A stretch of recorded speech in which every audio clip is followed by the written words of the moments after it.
I was initially drawn to Hidden Through Time 2 because of its overall aesthetics.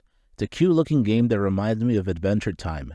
I haven't put in the time for me to say that I'm a fan of Adventure Time, but what I've seen of it over the years, I know that I'm a fan of the art style. It also helps that when you start playing, it features cute and welcoming music. It's as if you're being told, this is an experience, not just a game. It's nice to get that feeling every now and then because I don't always need to be playing an adrenaline-inducing game. Every now and then, it's nice to be able to relax and take my time with something. That's probably one of the reasons why Animal Crossing has been as successful as it's been. Once I started playing, I was met with colorful and diverse maps. HTT2 features 4 different chapters with specific themes. Having only played through 2 of them, I can only share my experiences about them. The one that stood out to me the most was related to ancient Greek mythology. This was seen in all sorts of ways. Not only did the maps reflect this overall theme, but the items you needed to find went hand in hand.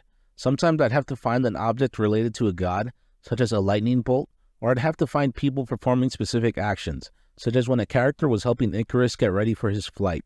The maps in HTT2 are dense. There's a lot to take in, and I know that was done on purpose. The idea being that the more there is to look at, the more entertained you'll be, but also the bigger the challenge. If the maps weren't as dense as they are, the game would come off as too easy and imbalanced. As a result of packing in a lot of detail, I got a balanced experience that kept me entertained.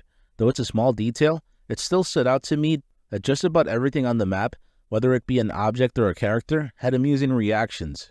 You could see this simply by observing the map, but if you clicked on the objects and people in the levels, you'd see how they'd react. Sometimes it was a noise meant to convey surprise, and other times it was revealing things like snakes or crabs in sand. This added to the overall experience because it made HTT2 livelier.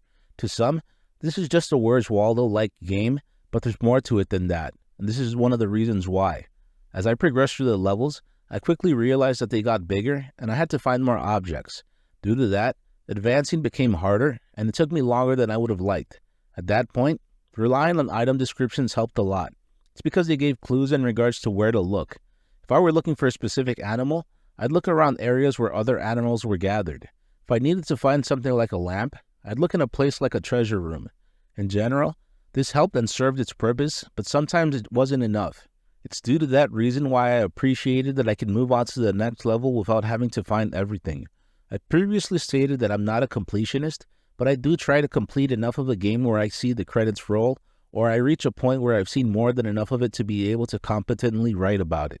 That was the case with HTT2, and the main reason why this is a first impressions video. I initially expected a casual game that leaned more towards 1 to 3 hours. I'm sure that a skilled enough player could speed run through HTT2 as if it were nothing, but seeing as how I don't regularly play games such as this one, I sometimes took longer than I would have liked. That made me realize that HTT2 isn't the kind of game you play for long sessions. At one point, it started to get tedious looking for small items on a map. Coming to the realization that certain patterns were used, like for animals, helped, but at the end of the day, I was still staring at a screen trying to find small objects. The night and day cycles helped add variety, mainly because they offered more of what initially appealed to me, but after a while, even that didn't do enough for me. I want to say that this is me nitpicking, but seeing as how it affected the start of my play sessions with HTT2 and occasional moments when I wanted to go back to the main menu, it's worth mentioning. HTT2 is rough when it comes to loading. There may be multiple reasons as to why that's the case, but off the top of my head, I'd say it's because it's a dense game on the Nintendo Switch.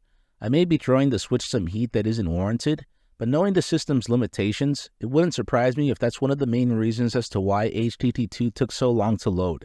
This didn't ruin the game for me, but it was a quality of life issue. I wasn't able to quickly get in or out of it. To avoid this, I would try to play for as long as I could during a single play session, but then I ran into the issue that HTT2 comes off like the kind of game that's better played in short bursts. It's not only because it's simple, fun, and engaging, but also because it seems like it'd be a better fit as a mobile game. I'm not sure which platform HTT2 was originally meant for, but having played the Switch version, I'd say that this isn't the best place to play it. I enjoyed my time spent with it, but had I been able to avoid long periods of loading and the level of tediousness that came about as a result of the gameplay, I would have enjoyed it even more. On the bright side, I was left thinking that this is the kind of game that my niece and nephew would enjoy. That's good because the more you can appeal to a wider audience, the more successful your game will most likely be. While that may be true, after a certain point what you see is what you get. I wanted to play through all of HTT2, but like I said, after a while I felt that I'd seen enough of the game. I'm sure that the other chapters and its levels would have offered different themed objects and characters to take in, but I don't think it would have drastically offered something different or new. Hidden Through Time 2 isn't an awful game, but it's for sure meant to be played by a certain kind of player. I play a variety of games, and at times I'll greatly enjoy games that are clearly meant for children, but Hidden Through Time 2 didn't entirely click with me. Chances are that it might be different for you, so if you like what you've seen or what I've mentioned of it, feel free to give it a try. Are there any games meant for children that you greatly enjoy? Are long loading times enough to turn you away from a game? Are you the kind of player that'll drop a game if you feel that you've experienced enough of it? If you enjoyed this content, please feel free to like, comment, subscribe, share, and if you're up for it, become a patron. Thank you very much for watching.